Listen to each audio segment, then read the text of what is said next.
बच्चों, आज हम लोग ऑर्गेनिक कंपाउंड्स में एलिमेंट का एस्टिमेशन जो देख रहे थे उसको आगे बढ़ाएंगे और जानेंगे एस्टिमेशन ऑफ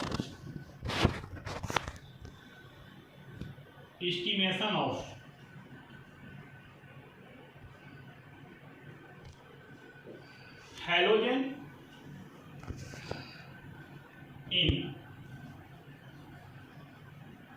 ऑर्गेनिक कंपाउंड्स। कार्बनिक यौगिकों में हैलोजन के एस्टिमेशन की बात की जाएगी कि हैलोजन का निर्धारण कैसे होगा। ये कैरियस विधि के द्वारा होता है, इसलिए इसको आगे हम लोग लिख सकते हैं कि बाई कैरियस मेथड।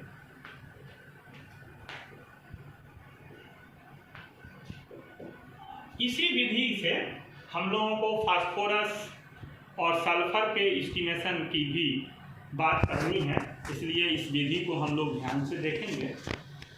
इसका थ्योरी है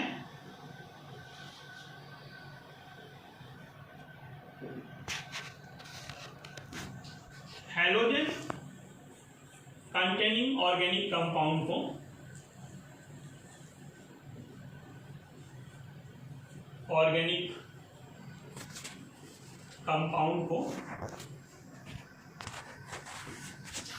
नाइट्रिक एसिड फ्यूमिंग का अर्थ आप जानते होंगे, सघुम होता है। इसका अर्थ है कि जिस ऑक्साइड का ये ऑक्सी अम्ल है वह ऑक्साइड इसमें आधिक्य के रूप में मिला है। जैसे फ्यूमिंग सल्फ्यूरिक एसिड, तो ये sulphur trioxide plus H2O, then H2SO4, और फिर इस H2SO4 में फिर SO3 घुल जाए, then H2O7, that is fuming. इसको बोलते हैं फ्यूमिंग। ऐसे नाइट्रिक एसिड है तो NO2 plus H2O, that is HNO3, और इस HNO3 में फिर NO2 घुल जाए, दैट इज फ्यूमिंग। तो इस फ्यूमिंग का अर्थ हम लोग समझते हैं। यही फ्यूमिंग एसिड यहाँ लिया जाएगा और लेने के बाद कोई 180 से 200 degree Celsius, 180 degree to 200 degree Celsius इसको हीट करेंगे और इसमें सिल्वर नाइट्रेट भी रहेगा, AgNO3 भी रहेगा, और तब प्राप्त होगा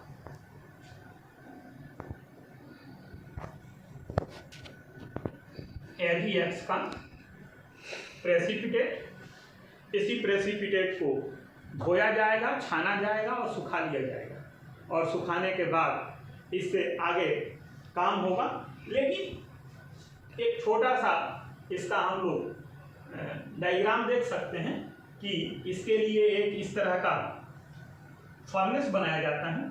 ये विशेष प्रकार का फर्नेस है, इसको हम लोग कैरियस फर्नेस के नाम से जानते हैं। इस कैरियस फर्नेस में एक कैरियस ट्यूब होता है,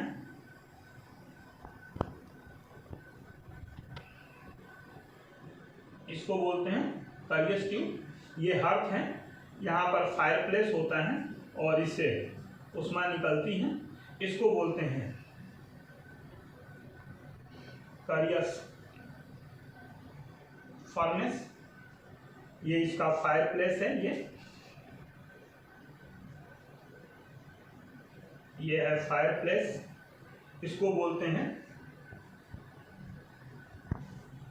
हर्थ। ये हर्थ है, इसी में एक ट्यूब लगा होता है, हर्थ में रखा होता है।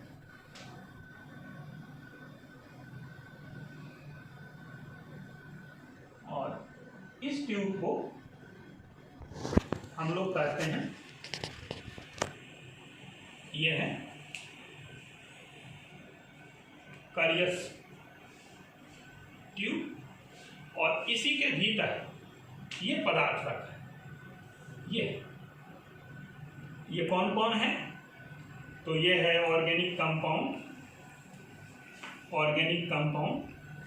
Plus HNO3 plus AgNO3 temperature इसका होता है up to 200 degree Celsius, 200 degree Celsius temperature. यही डायग्राम आगे आने वाले जितने करियस मेथड हैं सब में बनेंगे। केवल ये ऑर्गेनिक कंपाउंड के साथ ये जो मिलाए जा रहे हैं ये बदल जाएंगे, बकाया कोई परिवर्तन नहीं होगा। अब ये चित्र मैं आगे वाले वीडियो में फिर बनाने वाला नहीं, इसलिए इसका ध्यान हम लोग रखें। इसके बाद मैंने बताया था कि प्रोसीजर लिखा जाएगा। प्रोसीजर में इसी जो डायग्राम है इसी डायग्राम का वर्णन होगा और वर्णन के बाद प्रोसीजर पूरा हो जाएगा। प्रोसीजर के बाद हम लोग बात करेंगे कैलकुलेशन की। आपने इसको नोट कर लिया होगा, मिटाया जाए तो कैलकुलेशन करेंगे।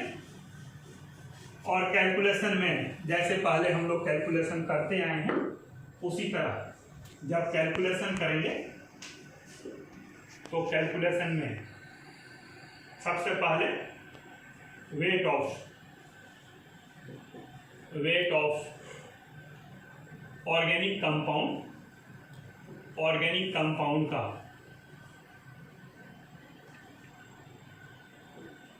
वेट m ग्राम लेंगे तौल करके। फिर क्या करेंगे कि जो AgX प्राप्त हुआ है उसका वेट लेंगे। Weight of AgX is equal to W gram. ये W ग्राम AgX को धोया, छाना और सुखा लिया और सुखाने के बाद उसका वेट निकाल दिया। ये W ग्राम वेट आ गया उसका, तो AgX का वेट हो गया। फिर लिखेंगे मॉलिक्यूलर वेट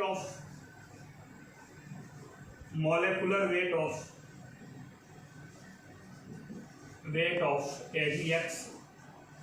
तो Ag का वेट तो कंफर्म है 108 और X, तो X की जगह तो क्लोरीन भी हो सकता है, ब्रोमीन भी हो सकता है, आयोडीन भी हो सकता है, तो ये सबके वेट अलग अलग होंगे।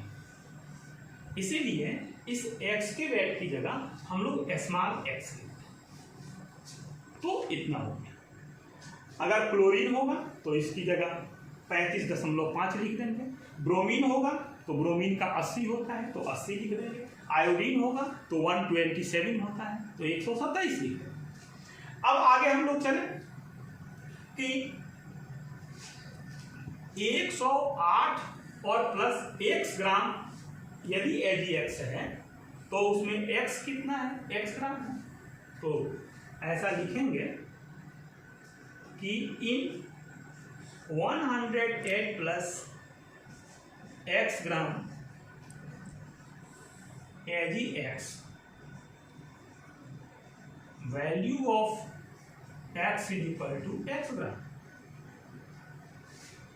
इसीलिए एक में 1/108 प्लस x बटे 108 प्लस x, और इसीलिए W में x गुणे W बटे 108 प्लस x इतना ग्राम हो गया। अब इतना ग्राम तो W में है तो m ग्राम में कितना होगा, और W ग्राम तो m ग्राम से प्राप्त हुआ है, तो W में इतना है तो m में भी इतना है, तो m में यदि इतना है तो फिर 100 में कितना होगा, प्रतिशत मात्रा है।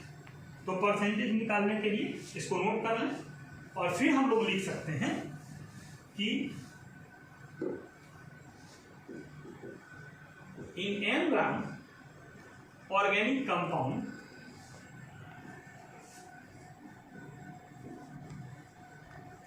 Value of x is equal to x gram. इसीलिए एक में x into W upon 108 plus x gram. x into W upon 108 plus x into N. इसीलिए 100 में x इंटू डब्लू इंटू 100 बटे 108 प्लस एक्स इंटू एन। अब हम लोग यदि लिखना चाहें 10% value of x in organic compound is equal to x into w into 100 upon 108 plus x into n। इससे घबराने की जरूरत नहीं है। इसी तरह यदि x की जगह अगर क्लोरीन हम लोग लें, ये तो एक फार्मूला मिल गया आपको। लेकिन यदि आप चाहते हैं कि हम x नहीं लिखें, x की जगह क्या लिखें, क्लोरीन लिखें, देन ऐसा भी लिख सकते हैं, ऐसा लिख सकते हैं कि percentage of chlorine is equal to x की जगह Cl लिख दिया, तो x की जगह यहाँ हो जाएगा 35.5 इंटू डब्लू इंटू 100 अपॉन 108, तो 143.5 ये हो जाएगा क्लोरीन के लिए। यदि हम लोग ब्रोमीन के लिए लिखना चाहें तो यदि हम लोग लिखना चाहें परसेंटेज ऑफ ब्रोमीन तो 80 इंटू डब्लू इंटू 100 बटे 188 इंटू ये हो गया ब्रोमीन के लिए। आयोडीन के लिए लिखना चाहें percentage of iodine is equal to 127 into W into 100 upon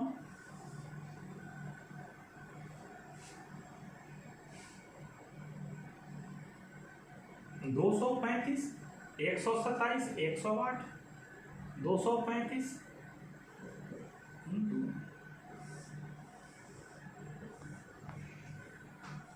इसको ठीक से जोड़ लीजिएगा। ये 80 को 235 को 35.5 को कहीं त्रुटि होगी तो उसको आप सुधार भी सकते हैं, वैसे त्रुटि होनी नहीं चाहिए। तो हम लोगों ने देखा कि ऐसे हम लोग परसेंटेज वैल्यू क्लोरीन का, ब्रोमीन का, आयोडीन का यानी तीनों का निकाल सकते हैं। तो ये कैलियस मेथड था जिससे हम लोगों ने क्लोरीन, ब्रोमीन और आयोडीन की प्रतिशत मात्रा का निर्धारण ऑर्गेनिक कंपाउंड में किया।